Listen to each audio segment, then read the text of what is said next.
అరుణాచల్ ప్రదేశ్లో కొండ చర్యలు విరిగిపడి బీభత్సాన్ని సృష్టించాయి. పశ్చిమ కెమెంగ్ జిల్లాలోని సప్పర్ క్యాంప్ సమీపంలో ఈ సంఘటన చోటు చేసుకుంది. ప్రస్తుతానికైతే సోషల్ మీడియాలో ఈ వీడియో చక్కర్లు కొడుతుంది.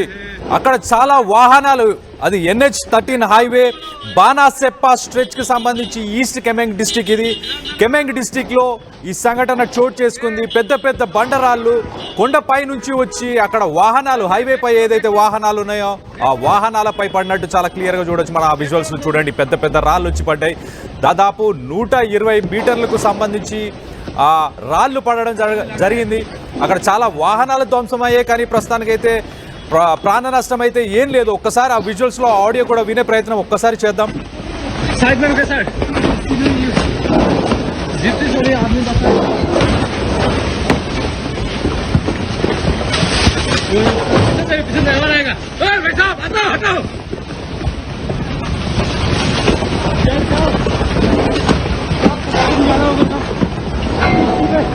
भाई साहब इधर से आते हैं, मेरे को चोट लगी है इसमें। सब ज्यादा हो गए, सब रोड जाम में साइड खड़ी कर दी साहब।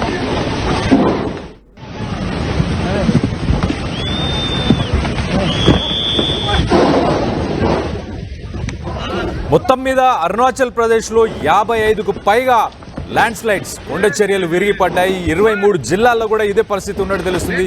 9 మందికి అయితే గాయాలైనట్టు తెలుస్తుంది. 7 మంది నేషనల్ హైవే 13కి సంబంధించి బానాసెప్పా స్ట్రెచ్ ఏదైతే ఉందో ఈస్ట్ కెమాంగ్ డిస్టిక్కి సంబంధించి అక్కడ ఏడుగురు కొట్టుకుపోయినట్టు కూడా తెలుస్తుంది.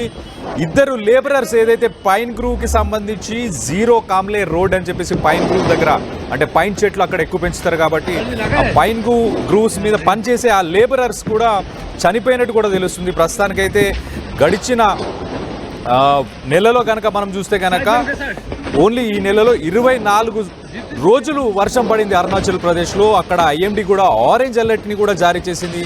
అతి భారీ నుంచి భారీ వర్షాలు నార్త్ ఈస్ట్ మొత్తంలో ఉన్నట్టు తెలుసు. అలాగే అరుణాచల్ ప్రదేశ్లో కూడా అలాంటి పరిస్థితి నెలకొంది. ప్రస్తుతానికైతే చాంగ్లాంగ్, లోహిత్, అలాగే సుబన్సిరి ఈ జిల్లాల్లో ప్రస్తుతానికైతే వర్షము, అక్కడ ఈదురు గాలులు కూడా 40 కిలోమీటర్ల వేగంతో కూడా ఉన్నట్టు తెలుస్తుంది. ఆర్మీ అయితే ప్రస్తుతానికి బొమ్డీలాకి సంబంధించి, అలాగే RR హిల్స్, ఇలా ఆర్మీ రంగంలోకి దిగి ఆ కొండ చర్యలను క్లియర్ చేసే ప్రయత్నం చేస్తున్నట్టు తెలుస్తుంది. నేషనల్ హైవేస్ కూడా కొద్దిగా బ్లాక్ అయిపోయినాయి.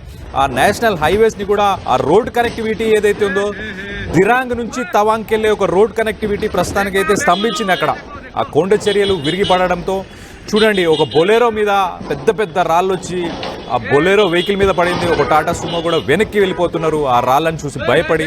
అక్కడ ప్రజలు కూడా, ఎవరైతే ఆ హైవేలో ప్రయాణిస్తున్నారో వాళ్ళందరూ కూడా భయభ్రాంతులకు గురయ్యారు. కేకలు వేస్తూ దూరం వెళ్ళాలి అని చెప్పేసి వాళ్ళు అక్కడి నుంచి దూరం వెళ్ళే ప్రయత్నం కూడా చేసినట్టు చాలా క్లియర్గా తెలుస్తుంది.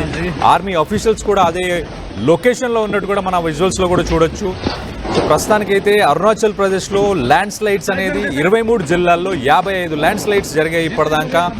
వర్షాకాలంలో 24 రోజులు, ఈ నెలలో అంటే గడిచిన 24 రోజులు కంటిన్యూస్గా వర్షాలు పడడంతో ఈ ల్యాండ్ స్లైడ్స్ అనేవి సంభవిస్తున్నాయి. ఈ కొండ చర్యలు అనేవి విరిగిపడుతున్నాయి. పెద్ద పెద్ద రాళ్ళు ఏవి అయితే ఉన్నాయో అవన్నీ కూడా వచ్చి పడడం మనం చాలా క్లియర్గా చూడొచ్చు. దిరాంగ్ అలాగే తవాంగ్ దిరాంగ్ రెండింటికి మధ్యలో ఏదైతే రోడ్ కనెక్టివిటీ ఉందో అదైతే ప్రస్తుతానికైతే ఆ రోడ్ కనెక్టివిటీ అయితే ఆగిపోయినట్టు కూడా మనకు చాలా క్లియర్గా తెలుస్తుంది. సప్పర్ క్యాంప్కి వెళ్ళడానికి కూడా దారులన్నీ కూడా మూసుకుపోయినట్టు తెలుస్తుంది. ప్రస్తుతానికైతే ఈ పరిస్థితి నార్త్ ఈస్ట్లో ఉంది. IMD కూడా ఒక ఆరెంజ్ అలర్ట్ని కూడా ఇష్యూ చేసింది. ప్రస్తుతానికైతే స్టేట్ DRF, SDRF, అలాగే NDRF, అలాగే ఆర్మీ వీళ్ళందరూ కూడా ఆ డెబ్రీస్, ఆ రాళ్ళు, ఆ మట్టి ఏదైతే హైవేపై వచ్చిందో దాన్ని క్లియర్ చేసే పనిలో నిమగ్నమై ఉన్నట్టు తెలుస్తుంది. ప్రస్తుతానికైతే 18 మందిని రెస్క్యూ చేశారు. దాంట్లో 14 మంది లేబరర్స్ ఉన్నారు. వీళ్ళందరూ దిబాంగ్ వ్యాలీలోంచి వీళ్ళందరినీ ఎయిర్ లిఫ్ట్ కూడా చేసినట్టు తెలుస్తుంది. హెలికాప్టర్స్, అంటే ఆర్మీ ప్లస్ NDRF, SDRF వీళ్ళందరూ కూడా హెలికాప్టర్స్ని కూడా యూజ్ చేసి కొంతమందిని ఎయిర్ లిఫ్ట్ చేసినట్టు కూడా తెలుస్తుంది. ప్రస్తుతానికైతే రిలీఫ్ క్యాంప్స్ కూడా సెటప్ చేశారు. అలుబరి, నమ్సాయ్ అని చెప్పేసి అక్కడ 59 మందికి పైగా కొంతమంది ఎవరైతే దీంట్లో చిక్కుకుపోయారో కొంతమంది వాళ్ళందరినీ కూడా ఈ కొండ చర్యల వల్ల చిక్కుపోయిన వాళ్ళందరినీ కూడా రిలీఫ్ క్యాంప్స్కి కూడా తరలించినట్టు కూడా తెలుస్తుంది.